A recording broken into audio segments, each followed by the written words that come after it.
in a nutshell, ladies and gentlemen, is the Department of Science and Technology 9. Now let me take you along the path of our quality journey. It all started quite simply and quietly. There was no brilliant flash of commitment and inspiration, no dazzling moment of revelation. In other words, no eureka moment for us. Rather, for the men and women of the Department of Science and Technology, what started it all was a simple desire. It was a desire that communicated itself from one person to the next, until all of us were infected by it, and we decided to do something about it. It was a desire that made us better serve the people who depended on us to improve their lives. It was a desire that drove us not only to be better, but to be faster in service. For we had often seen how opportunities lost and enthusiasm waned when the needed help took too long in coming. It was a desire to really make a difference, however modest, in the lives of many people in the countryside. These people had dreams, and what we could give them often spelled the difference between dreaming and living that dream. It was a desire that moved us to become more than what we were, more than just the stereotype of a public servant, to be more committed to what we had sworn service to, and to carry out what we did with greater diligence and enthusiasm. And it was also a desire for us and our organization to move closer to achieving a standard of service that would do justice to people's expectations of what a government service should be. It all sounds so noble, our description of what our desire consisted of, and we couldn't blame the cynics then when they rolled their eyeballs upward as if to say, "Oh, really? Here we go again." For we had our own doubts too, many as a matter of fact. We were asking ourselves, will it really matter if we took hold of that desire and tried to make something out of it? Who would care anyway if we made it or not? We did. And once each and every employee decided to move ahead and give it a good try, we first had to do one very vital thing. And this was to harness our desire to break a mindset that was rooted, strong, implanted through the years. If this mindset that shaped our attitudes and steered our behavior could not be broken, then there was no use of going ahead. This mindset told us that we were just a very small office in the mass of the bureaucracy. It told us that what we desired was a fool's dream. It told us we were in government, and nobody in government needed to be that good. It told us that all this fuss about excellence and service standards was for the private sector and its profit philosophy. How much does the government pay you anyway? And it also taunted us by saying, "Kaya mo ba? What makes you think you have what it takes?" And it whispered in many of our ears, "What for? So what? Is it going to mean anything in the end? Who are you trying to impress?" And it often deceivingly consoled us by saying, "Oh, it's okay to dream. Go ahead. But if it just ends up a dream, no harm done." It took some doing, but we broke that mindset. Anyone charting our movement to quality would see that the takeoff occurred in 2003. We decided on our first target, our regional standards and testing laboratories, We would upgrade the accuracy and reliability of our results to international standards. And there was a benchmark for this. No?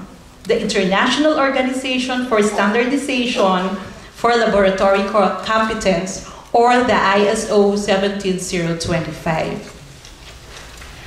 And after that, we set on board another target, quality management system for the entire organization this time. This is essential if we wanted our service and performance to be better. We then went on our way. In 2005, 2 years after we launched our journey to quality, we achieved the ISO 17025 accreditation in the fields of microbiological and chemical testings.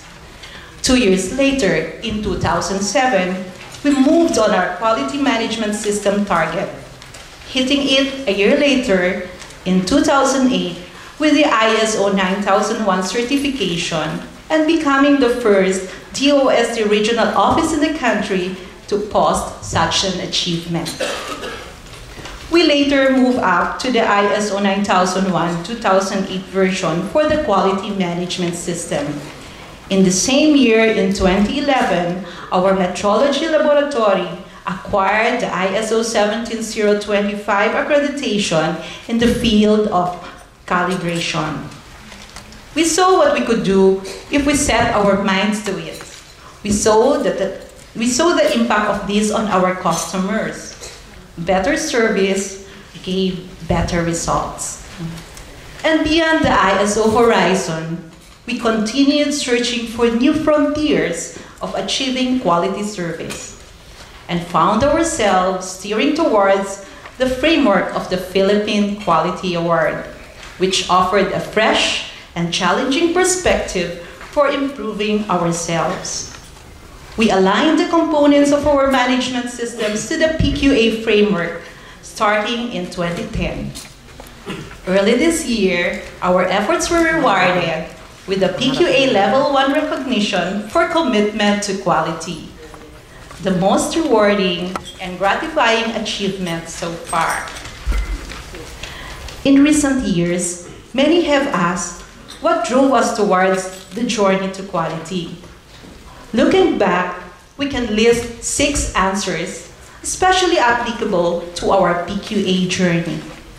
First, we confess to having an addiction to achieving quality and the distinction of being so. Call it a habit, and you would be right. And as far as habits go, they tend to be second nature to the person or an organization. It is the way with us now. Show us a door to quality opportunity, and we can't resist opening it. What else can we call that but an addiction? Second, the prospect of seeing our customers succeed as a result of our assistance and their approval of our service is a strong incentive for us. This is at the very center of our core values as an organization and serves as a continuing inspiration for every effort we undertake. Third, there is nothing like speaking and moving with authority. And there's nothing like achieving cooperation and collaboration on the strength of the respect the community and your peers hold for you.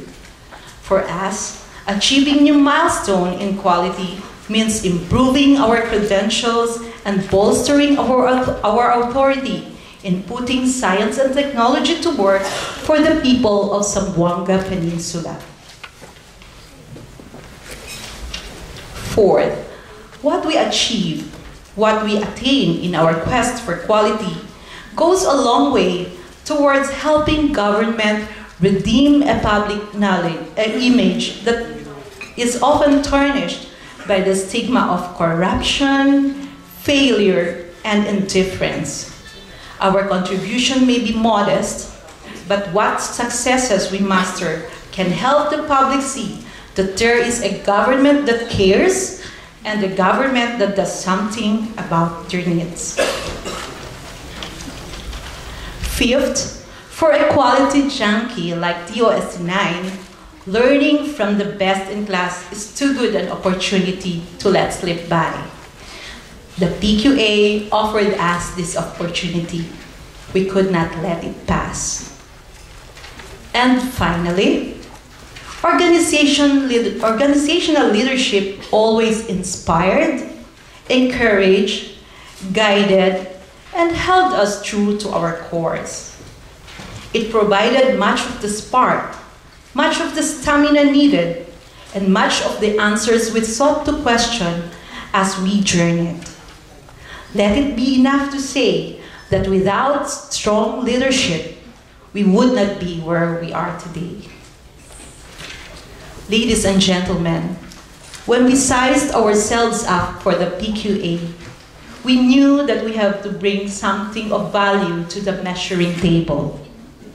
What we brought by way of operational excellence and achievements will now be presented to you by my colleague, Jennifer Alcazar Vidor.